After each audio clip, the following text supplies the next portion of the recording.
Salut, j'espère que tu vas bien. Alors aujourd'hui, je vais te parler de contraception. C'est un sujet qui est revenu assez régulièrement aussi. Vous me posez plein de questions là-dessus, mais comment tu fais? Mais qu'est-ce qu'on doit faire? Quelle contraception avoir? Je suis complètement paumée avec tout ça. Moi, je vais te raconter peut-être mon histoire, ma manière de voir les choses. Après, tu es responsable de ta vie, de ton corps, voilà, de faire ce que tu as envie de faire. Moi, après, je t'explique juste mon point de vue sur la pilule, les implants, toutes les choses, en fait, tout ce qui va être stérilé, etc. Enfin, voilà, toutes les méthodes de contraception qu'on a aujourd'hui. Et qui me semble pas assez bien comprise et expliquée, surtout quand on donne la pilule à une jeune fille, hein. Moi ça a été mon cas par exemple.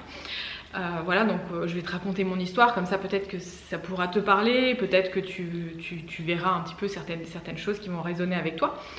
Moi en fait, à 14 ans, je me posais pas trop la question, voilà, j'avais un petit copain, ma mère voyait que j'allais pas tarder à avoir des rapports et tout ça, et donc c'est le protocole classique, hein, tu vas chez le gynéco et tu prends la pilule.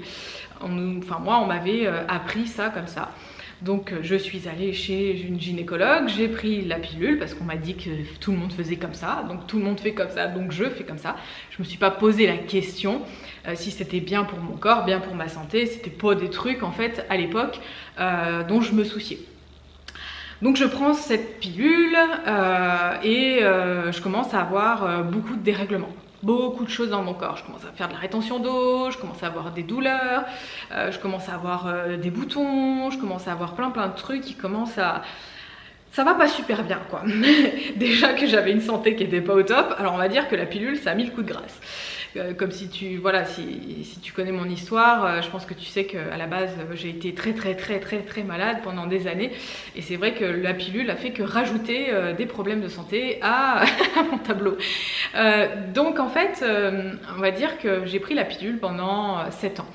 À 20-21 ans, hein, quand j'ai commencé un petit peu à vraiment ouvrir les yeux sur ce qui se passait, sur la santé, sur la manière dont on nous éduquait là-dessus, parce que j'avais en fait bossé pendant presque plus de 5 ans en fait en pharmacie, et je voyais le problème avec les médicaments, les vaccins. Je me disais c'est pas possible, je peux pas continuer à vendre des trucs comme ça, je suis en train d'empoisonner les gens. Petit à petit, j'ai ouvert les yeux sur l'envers du décor et je me suis dit waouh, attends, je suis en train moi aussi de prendre plein de médocs, plein de médicaments, plein de trucs, la pilule, et mes problèmes de santé ne s'arrangent pas du tout, au contraire, tout s'empire. Et c'est là en fait que j'ai eu entre guillemets mon éveil, et je me suis dit ouh là là, je crois que l'industrie pharmaceutique ne veut pas forcément mon bien. On va peut-être revoir tout ça, on va peut-être arrêter la pilule. Donc là, j'ai arrêté la pilule. Je me suis pas forcément posé la question de comment, machin, gna gna gna. Je me suis dit j'arrête la pilule, on verra bien. À cette époque-là, je n'étais pas du tout non plus renseignée sur toutes les méthodes qu'on pouvait avoir alternatives, voilà. Donc je me suis dit j'arrête la pilule, et puis tout simplement je vais essayer de suivre mon cycle et d'apprendre à me connaître et de savoir comment ça fonctionne. Donc petit à petit, en fait, j'ai commencé à me renseigner, j'ai commencé à étudier sur le cycle de la femme, parce que c'est des choses qu'on étudie à l'école, l'école pharmaceutique moi que j'ai faite. Voilà, on étudie ça 5 minutes, c'est comme l'alimentation, hein, ça n'existe quasiment pas, on regarde que les médicaments, les symptômes, les trucs, les machins, et après tout ce qui va à côté, on n'en parle quasiment jamais, de l'environnement, du stress, des émotions, de l'alimentation, tout ça, on n'en parle pas. Donc j'ai fait moi-même mes propres recherches, hein. C'est vraiment à cette époque-là où je me suis ouverte à tout ça, où j'ai arrêté de manger industriel, où j'ai stoppé tous les médicaments, etc. Et que comme par hasard, mon état de santé s'est amélioré. Et du coup, me voilà, j'arrête la pilule, donc du coup je suis dans les calculs. Je calcule mon cycle, je regarde, je fais attention pendant la période d'ovulation. Et en fait, au final, j'ai continué comme ça pendant plusieurs années, tout simplement en apprenant à connaître mon corps, mon cycle, mon ovulation, à être à l'écoute, à travailler aussi sur le flux instinctif. J'en parlerai dans une prochaine vidéo parce que ça, je sais que ça parle à beaucoup de femmes.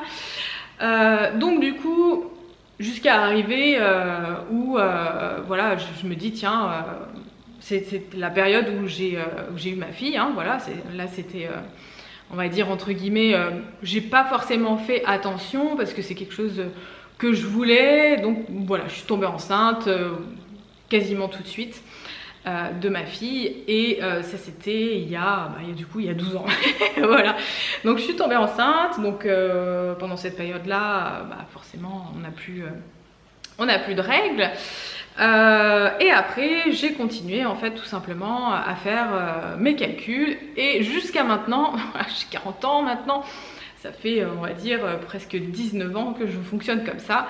La dernière fois que je suis tombée enceinte, il y a 2 ans, c'est parce que aussi c'était voulu. Voilà, c'est ce moment là en fait où on n'a plus fait attention, hein, voilà, parce qu'on avait décidé en fait d'avoir un enfant, ce qui n'a pas abouti malheureusement.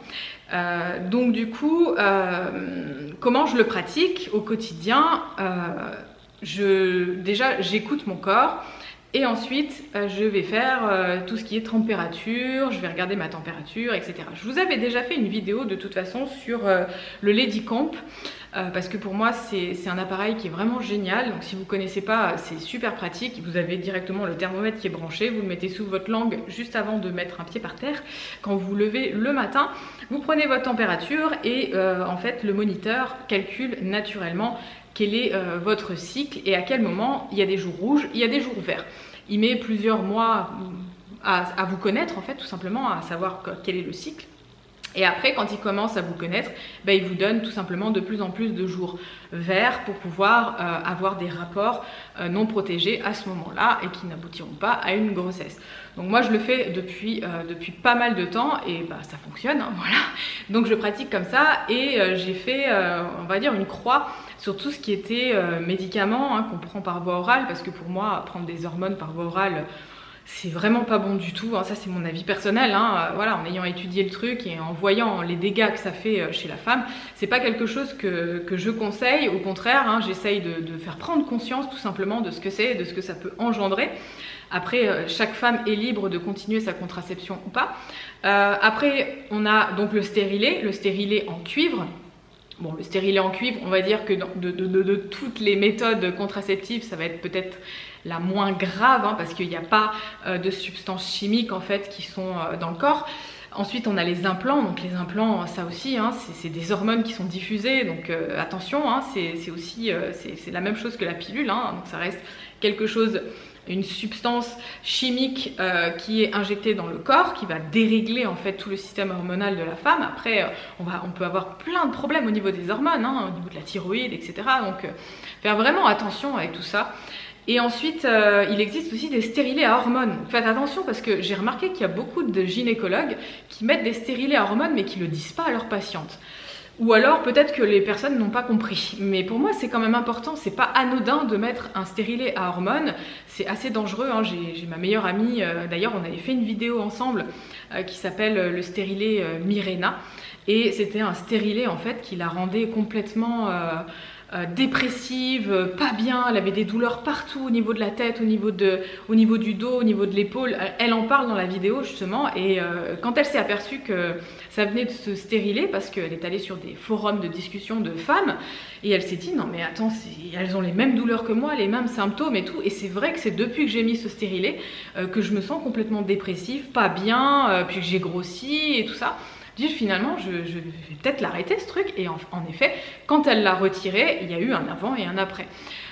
Donc encore une fois, si jamais tu ressens des symptômes, tu ressens des choses bizarres dans ton corps, que tu te sens différente, que tu as des douleurs, c'est pas normal. Si après avoir mis un stérilet à hormones ou après avoir pris une pilule, tu ressens des désagréments dans ton corps, essaye de voir ou de parler peut-être à ton médecin, hein, même si des fois il y en a certains, les femmes me disent mais en fait mon gynécologue il m'écoute pas du tout.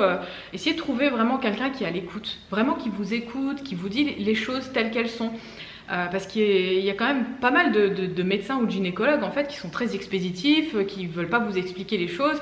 Moi souvent c'est ce que je dis, si la personne en fait elle t'explique pas par A plus B ce qu'elle est en train de faire dans ton corps, change, va voir quelqu'un d'autre, qui pourra être à ton écoute, va voir peut-être une femme hein, qui s'y connaît peut-être mieux qu'un homme, hein, je sais pas, hein, voilà. Après j'ai pas envie de faire des favoritismes, mais de manière générale je pense qu'une femme sera plus apte à parler d'hormones, de choses qui se passent dans le corps, plutôt qu'un homme qui n'est pas une femme et qui ne sait pas ce qui s'y passe, hein, voilà. Donc pour moi c'est quand même assez important de trouver une gynécologue plutôt femme qui sera beaucoup plus à l'écoute, beaucoup plus douce, beaucoup plus ouverte en fait à la discussion et poser les questions, poser des questions en fait aux personnes, c'est très important. Après, encore une fois, c'est votre corps et même si la personne vous dit blanc alors que vous ressentez noir, arrêtez les trucs, hein. Donc arrêtez et dites non, non, mais moi ça me va pas, ça me crée des problèmes, des douleurs, etc. Donc je préfère arrêter. Donc voilà par rapport à la contraception, désolée cette vidéo est un peu longue mais j'avais pas mal de choses à vous dire là-dessus. En attendant, si vous voulez en savoir plus, moi je vous fais régulièrement des webinaires, c'est juste en dessous de la vidéo et je vous dis à très bientôt pour une prochaine vidéo. Ciao!